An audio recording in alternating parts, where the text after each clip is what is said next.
Kejutan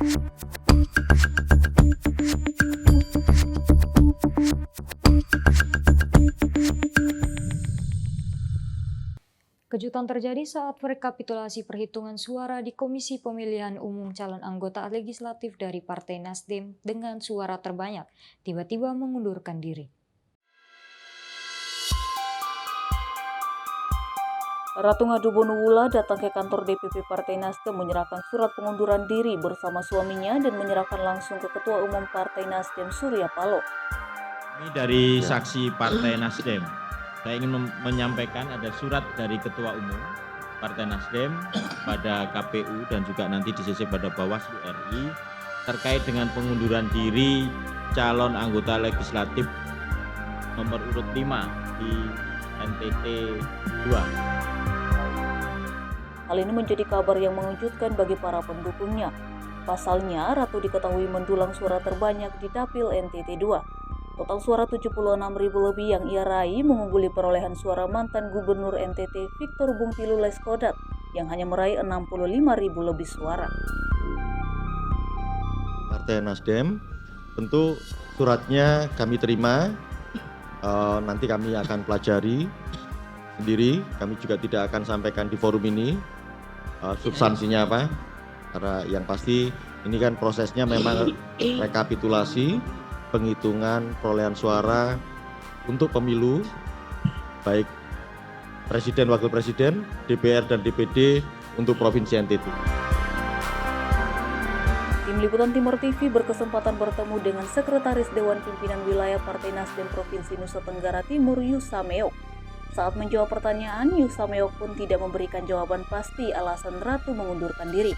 Padahal sempat simpang siur kabar di masyarakat bahwa pengunduran diri terjadi karena alasan ada janji politik yang ditawarkan mantan Gubernur NTT Victor kepada Ratu Wula usai dirinya mundur dari kursi pencalonan anggota DPR. Sampai dengan saat ini kami tidak mendapatkan salinan tembusan surat pengunduran tersebut. Jadi kami tidak tahu secara detail alasan apa yang ada di balik pengunduran diri beliau. Karena itu maka kami tidak bisa memberikan penjelasan lebih detail. Namun sesuai dengan apa yang kami baca dan lihat di media sosial bahwa Ibu Ratu Wula mendapat penugasan lain dari partai politik. Hingga kini belum ada alasan jelas di balik pengunduran diri Ratu Wula. Diketahui Sekjen DPP Partai Nasdem Hermawati Taslim juga memastikan partainya tak pernah memaksa Ratu Wula untuk mundur dari pencalonan anggota DPR RI. Dari Kupang, Tim Liputan Timur TV melaporkan.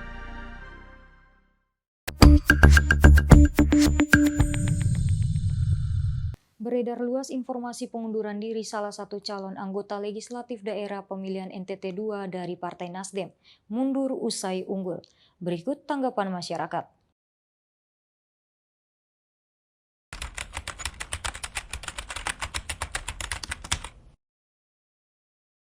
Masyarakat atau konstituen yang memilihnya kecewa.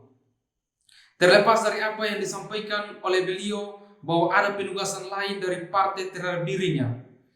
Kalau memang hanya kepentingan kekuasaan, maka hari ini publik bisa menilai bahwa para politisi hanya mementingkan jabatan. Kalau masyarakat sudah memilih itu berarti masyarakat percaya bahwa Ibu Ratu Wula bisa membawa aspirasi masyarakat. Tentunya keputusan Ibu Ratu Wula ini sangat membuat masyarakat pasti kecewa. Apalagi tidak disertai dengan satu alasan yang jelas kenapa beliau mengundurkan diri. Nah, ini kalau menurut kami, ini pasti ada sesuatu yang mungkin saja hanya Ibu Ratu Wula dan Partai Nasdem sendiri yang tahu. Pengunduran tersebut merupakan suatu bentuk pengkhianatan terhadap masyarakat NTT, terkhususnya 76.331 lebih masyarakat yang memilihnya di bulan Februari kemarin. Selain itu, tindakannya telah merugikan negara, karena kita ketahui bersama bahwa anggaran yang dialokasikan untuk pelaksanaan pemilu itu sangat besar. Tahun ini saja mencapai 71,3 triliun. Namun dengan gampangnya beliau mengundurkan diri setelah proses pemilu usai. Seharusnya Ibu Ratu Wula mengundurkan diri sebagai caleg jauh sebelum pemilu berlangsung. agar suara rakyat tidak terbuang percuma. Setelah memimpin Keuskupan Agung Kupang selama 27 tahun, Monsenyor Petrus Turang mengumumkan pengangkatan Uskup Keuskupan Agung Kupang yang baru, yakni Monsenyor Hieronymus Pakaenoni. Paus Fransiskus resmi menggantikan Monsinyor Petrus Turang yang mengundurkan diri beberapa waktu lalu dengan menjadikan Romo Diocesan Hieronymus Pakaenoni sebagai Uskup Keuskupan Agung Kupang yang baru. Pengumuman tersebut dilakukan di sela-sela perayaan Ekaristi di Gereja Santa Maria Assumpta Kupang Sabtu 9 Maret 2024 oleh Monsinyor Petrus Turang pada pukul 7 WITA atau pukul 12 waktu Vatikan. Paus Fransiskus mengumumkan pengangkatan Reverendus Dominus Hieronymus Pakaenoni sebagai Uskup Metropolitan Kupang.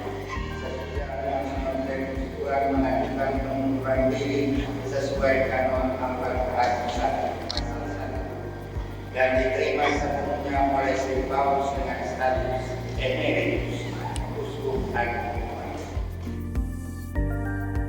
Monsinyor Hieronymus Pakaenoni adalah putra kelahiran Noemuti, Timor Tengah Utara 14 April 1969.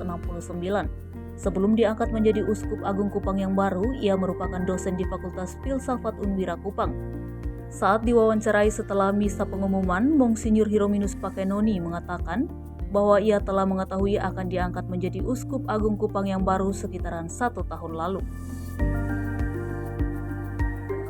Saya sendiri secara pribadi walaupun rahasia itu sudah secara batin sudah siap. Begitu kan sudah dipanggil 2 kali oleh Nuncio, diberitahu bahwa memang harus siap untuk menerima tugas untuk katakan bahwa ini tugas yang tidak ringan. Tetapi memang dengan itu saya karena memilih motor gembala karena domba-dombaku, dan saya berpikir bahwa gembala dan domba itu tidak bisa katakan jalan masing-masing, jalan bersama-sama. Monsinyor Hieronymus Pakaenoni akan ditabiskan pada tanggal 9 Mei bertepatan dengan hari kenaikan agar pada 15 Mei puncak perayaan 100 tahun Konferensi Wali Gereja Indonesia, Monsinyor Pakaenoni hadir sebagai anggota KWI di Jakarta. Dari Kupang, Tim Liputan Timur TV melaporkan. Memasuki bulan suci Ramadan, tak lengkap rasanya berbuka puasa tanpa berburu takjil. Informasi selengkapnya akan hadir usai jeda berikut ini. Tetap bersama kami.